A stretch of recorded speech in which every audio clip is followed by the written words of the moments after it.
Fair and square once again. Khan साहब ने एक और लड़ाई डाल ली, खान साहब ने एक और लड़ाई पा ली। लगता है कि वो इस पंजाबी शायर से और उसकी शेरी से बड़े इंस्पायर हैं कि पा लड़ाइयाँ वेख तमाशा खुद कर अपना जी, लड़ के भावें सारे मर जान तेनू किसे नाल की। यही तकरीबन मोटो लग रहा है उनका। और चूँकि इस वक्त सबसे हॉट टॉपिक इमरान है, कोई उन्हें लाइक करे या ना करे, ये तो आप कह ही नहीं सकते कि जी वो इस वक्त media, social media, electronic media और किसी का वो महवर नहीं रहे। अब तो उनका फोकस ही सारे मुल्क का उन्हीं पे है। वो झूठ कहें सच कहें जो भी कहें, उसी के ऊपर ही सब बहस चलती है और पूरे मुल्क में डिबेट होती रहती है। और डिबेटिंग मोड में इतने हम चले गए हैं और मीडिया ने भी माशाल्लाह उसको इतना पसंद किया और आगे इतना प्रोपगेट किया, आगे बढ़ाया है। और सारी एक ही बस मामला हो गया अब सारा कि लग ऐसी रहा कि वाकई पा लड़ाइयाँ वेख तमाशा खुश कर अपना जी। यानी कोई कंसर्न नहीं है, कोई बयानात भी इस तरह के आते हैं।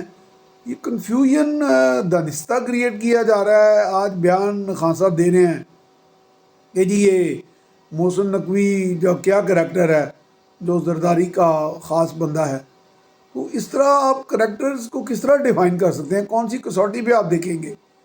तो और अगर आप इनको केयर टेकर बना दिया गया इनकी तमाम तर ज़रूरियात पूरी करके, तो वो उनको अब चलने दें। मेरा ख्याल जब उनकी अपनी ही एक सोच है, अपना एक क्लेम है कि जी पीटीआई और वो ख़ुद पाकिस्तान के सबसे मकबूल तरीन शख्स हैं और उस पार्टी को अगर वो 70 सीटें जिनके इस्तीफे कबूल किए गए हैं और वो उन पे अगर खड़े हो जाएं बैक वक्त, जैसे कि हमारे आइन के अंदर एक अजीब किस्म की ये मस्खरी है कि वो एक बंदा जो है महाराजा दशरथ होता है ना, 10 सिरों वाला, भारत के उसमें देवमाला ही हिस्ट्री में, तो उसकी तरह वो 10 सिरों वाला या 70 सिरों वाला एक लीडर बना दिया जाए, वो इलेक्शन लड़े बैक वक्त और फिर उसका मज़े से उसको ठोकर मार के, जैसे हम बचपन में रूंधी बच्चे होते थे और लूडो जब हारते थे पूरी लूडो ही उल्टा देते थे और हम कहें जनाब बस मौज करो, कोई बात नहीं, अब मैं फिर असेंबली तोड़ूंगा,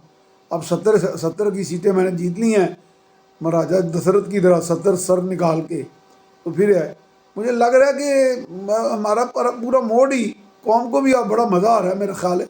जिसके घर रोटी नहीं पकड़ी वो भी इंजॉय कर रहा है, वो कहता है चलो और रोटी तो नहीं मिली तो एंजॉयमेंट इसी। हमारे यहाँ आपको पता है एंजॉयमेंट तो बहुत बड़ा फ़न है और हम तो फ़न के लिए अपनी जान भी हाजिर है हमारी हर वक्त।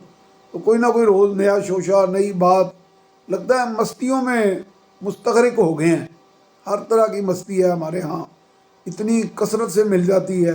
मकबूलियत की मस्ती है जनाब, फिर आपके पास मुसल्ला होने की मस्ती है और आपके पास राज खान की मस्ती है कि जी आप राज खान जिस तरह का मर्ज़ी ट्वीट कर दें, जिस तरह का मर्ज़ी बयान दे दें, किसी की किरदार कुशी कर दें, ख़ुद को बालातर साबित कर दें, किसी को बदतर कर दें, किसी को बरतर कर दें।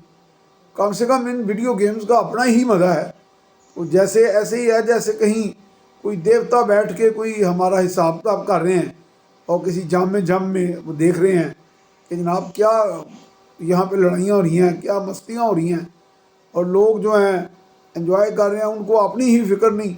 हाँ, ये भी मेरा ख्याल फ़न बन गया फैशन के बाद ये डिफ़ॉल्ट हो गया, मर गया, मुल्क फना हो गया।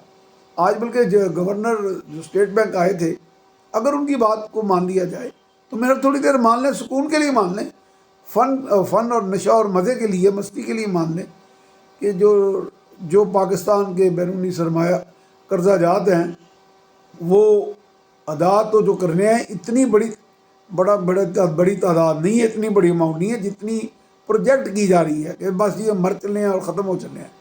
तो मेरा ख्याल है इस मस्ती मौज पा लड़ाइयाँ वेख तमाशा खुश कर अपना जी, तो लड़ के भावें सारे मर जान सानू किसे नाल की।